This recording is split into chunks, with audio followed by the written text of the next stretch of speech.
केही कर्मचारीलाई सरकारले हटायो, त्यो सरकारको एउटा अविशिष्ट अधिकार पनि हो। कर्मचारी सरकारको मातहत हुन्छ, त्यसमा समीक्षा गर्न सकिन्छ। तर म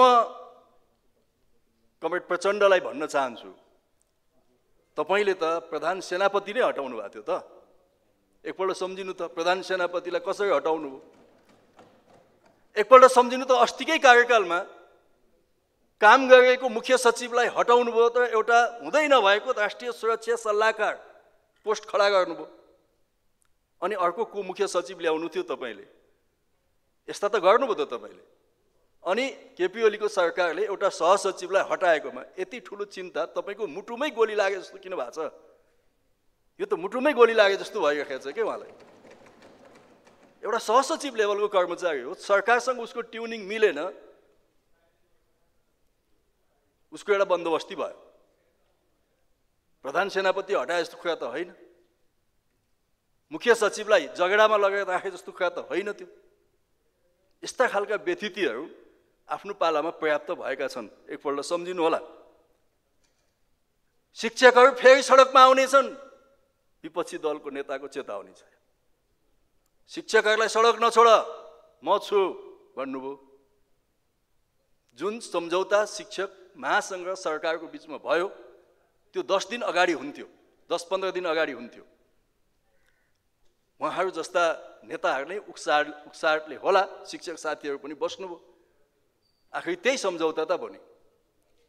त्यसैले शिक्षकहरूलाई उक्साउने, कर्मचारीलाई उक्साउने, सुरक्षा निकायमा उत्पात मचाउन खोज्ने, यो चाहिँ आजको संसदीय व्यवस्थाको विपक्षी दलको क्यारेक्टर होइन, हिजोको विद्रोहीको क्यारेक्टर हो भने त्यसलाई मान्न सकिन्छ। तर आजको संसदीय व्यवस्थामा विपक्षीको यो खालको चरित्र हुन्छ भन्ने मलाई लाग्दैन। त्यसकारणले सभामुख महोदय, यी कुराहरूलाई पनि सन्दर्भवश मैले यहाँ उठाएको हुँ। हिजो मात्रै यो गरिमामय संसदमा नीति कार्यक्रममाथिको छलफलको क्रममा विपक्षी दलका नेता पूर्व प्रधानमन्त्रीज्यूले 38 मिनट लामो आफ्नो वक्तव्यमा थुप्रै कुराहरू उठाउनु भएको छ। त्यसको समग्र कुराको त सरकारको तर्फबाट जवाफ आउला नै, प्रधानमन्त्रीज्यूले जवाफ दिने बेलामा। तर केही एक दुईवटा विषय म यहाँ सान्दर्भिक भएकोले उठाउन चाहन्छु। पहिलो कुरा, यो विगतका कतिपय बेलामा नीति कार्यक्रम र बजेटको प्राथमिकता र सिद्धान्तमाथिको छलफलको शेड्युल मिलेको थिएन।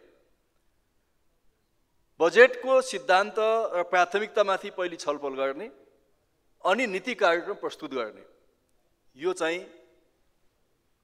खुट्टाले टेक्नुपर्ने टाउकाले टेकेको अवस्था थियो। यसपटक सरकारले यसलाई सुल्ट्याएको छ।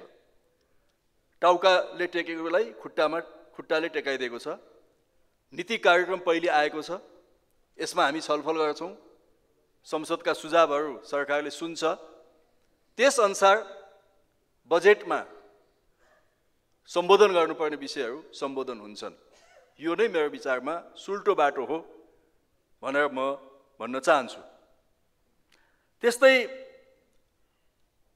विपक्षी दलको नेताले पटक पटक सार्वजनिक भाषणमा पनि र यहाँ पनि भन्नुहुन्छ, यो सरकार अप्राकृतिक छ, स्वार्थ समूह, बिचौलिया। मलाई के लाग्छ भने उहाँलाई मेरो यति मात्रै भनाइ छ, सिसाको घरभित्र बसेर अर्काको घरमा ढुङ्गा हान्ने मूर्खता नहोस्। मेरो भनाइ उहाँलाई यति मात्रै छ। धारा 76(2) अनुसार बनेको पुष्पकमल दाहालजीको सरकार प्राकृतिक हुने, धारा 76(2) अनुसार बनेको केपी ओलीको सरकार अप्राकृतिक हुने, यो कुन संविधानको व्याख्या उहाँले गर्नुभयो? मलाई बडा अचम्म लागेको छ। होला सरकारबाट हट्नु परेका केही असन्तुष्टि होलान्, केही छटपटी होलान्, त्यसप्रति त हाम्रो सहानुभूति छ। त्योभन्दा बाहेक हामीले के भन्न सक्छौँ र? अनि यो झापामा एउटा बिजनेस टावर बनेको छ, सबैले गीत गाइरहनु भएको छ। संसदमा पनि बडा मिठो गीत आउँछ यसको। पानी जहाजको हिजो पनि पूर्व प्रधानमन्त्रीजीले त्यो कुरा उठाउनु भयो। मैले यसो विगतका बजेटहरूको विनियोजन हेरेँ, उहाँहरूको पालामा देशभरि 76-77वटा जिल्लामा घुमेको छु।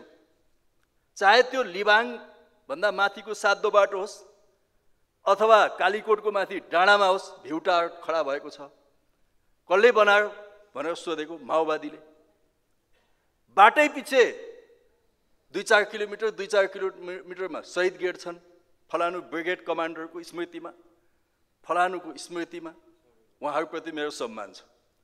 त यी आयोजनाहरूले के प्रतिफल दिइरहेका छ? ठाउँ ठाउँमा बनाएका शहीद गेटहरूले के दियो? त्यसमा किन पैसा खर्च गर्यो? दमकमा एउटा बनेको छ, त्यसले झापा मरङ सुनसरीको जनसङ्ख्या आज हेर्ने भने झन्डै 30 लाख बढी जनसङ्ख्या छ। सिलगढी नजिकै छ, पानी ट्याङ्की नजिकै छ, इन्डियासँग हामी नजिकको सिमानामा त्यहाँ छौँ। राम्रोसितले चलाउने हो भने त्यो बिजनेस कम्प्लेक्स नचल्ने कुरा छैन, त्यो एउटा सान पनि हो। अब आइन्दा त्यस्तो बनाउने कि नबनाउने त्यसमा हामीले छलफल गर्न सक्छौँ, तर त्यो एउटा ठुलै अपराध गरे जस्तो गीत गाउनु पर्ने अवस्था होइन। फजुल खर्चहरू विगतमा कति भएका छन्, कसरी सरकारी रकमको दोहन भएको छ। 65 सालमा पहिलो पटक माओवादीको सरकार बन्दा स्वरोजगार कोष, युवा स्वरोजगार कोषबाट कति सहकारीले बिना धितो, बिना प्रोजेक्ट पैसा लगे। त्यो पैसा डुबेको डुबै छ, त्यसको हिसाब किताब कहाँ छ? महालेखाले उठाएको उठाइ छ। त्यसकारणले एकपटक आफूतिर पनि फर्किनको निम्ति म अनुरोध गर्न चाहन्छु। केही कर्मचारीलाई सरकारले हटायो, त्यो सरकारको एउटा अविशिष्ट अधिकार पनि हो। कर्मचारी सरकारको मातहत हुन्छ, त्यसमा समीक्षा गर्न सकिन्छ। तर म कमरेड प्रचण्डलाई भन्न चाहन्छु, तपाईले त प्रधान सेनापति नै हटाउनु भएको थियो त। एकपल्ट सम्झिनु त, प्रधान सेनापतिलाई कसरी हटाउनु हो? एकपल्ट सम्झिनु त, अस्तिकै कार्यकालमा काम गरेको मुख्य सचिवलाई हटाउनु भयो, तर एउटा हुँदै नभएको राष्ट्रिय सुरक्षा सल्लाहकार पोस्ट खडा गर्नुभयो। अनि अर्को को मुख्य सचिव ल्याउनु थियो तपाईले? यस्ता त गर्नुभयो त तपाईले। अनि केपी ओलीको सरकारले एउटा सहसचिवलाई हटाएकोमा यति ठुलो चिन्ता तपाईको मुटुमै गोली लागे जस्तो किन भएको छ? यो त मुटुमै गोली लागे जस्तो भइरहेको छ के उहाँलाई। एउटा सहसचिव लेभलको कर्मचारी हो, सरकारसँग उसको ट्युनिङ मिलेन, उसको एउटा बन्दोबस्ती भयो। प्रधान सेनापति हटाए जस्तो कुरा त होइन, मुख्य सचिवलाई जगडामा लगेर राखे जस्तो कुरा त होइन त्यो। यस्ता खालका व्यथितिहरू आफ्नो पालामा पर्याप्त भएका छन्, एकपल्ट सम्झिनु होला। शिक्षकहरू फेरि सडकमा आउनेछन्, विपक्षी दलको नेताको चेतावनी छ।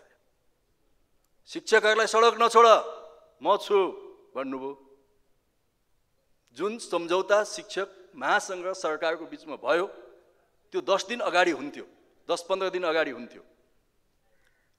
उहाँहरू जस्ता नेताहरूले उक्साहटले होला शिक्षक साथीहरू पनि बस्नुभयो। आखिर त्यही सम्झौता त बन्यो। त्यसैले शिक्षकहरूलाई उक्साउने, कर्मचारीलाई उक्साउने, सुरक्षा निकायमा उत्पात मचाउन खोज्ने, यो चाहिँ आजको संसदीय व्यवस्थाको विपक्षी दलको क्यारेक्टर होइन, हिजोको विद्रोहीको क्यारेक्टर हो भने त्यसलाई मान्न सकिन्छ। तर आजको संसदीय व्यवस्थामा विपक्षीको यो खालको चरित्र हुन्छ भन्ने मलाई लाग्दैन। त्यसकारणले सभामुख महोदय, यी कुराहरूलाई पनि सन्दर्भवश मैले यहाँ उठाएको हुँ। उहाँलाई कुनै जवाफ दिने मैले त्यस्तो ठुलो धृष्टता गरे होइन, सम्झाउन मात्रै खोजे हो। कसरी शासन चलाइएको थियो, प्रशासन चलाइएको थियो, त्यो कुरा एकपल्ट सम्झौँ भनेर भनेको हो।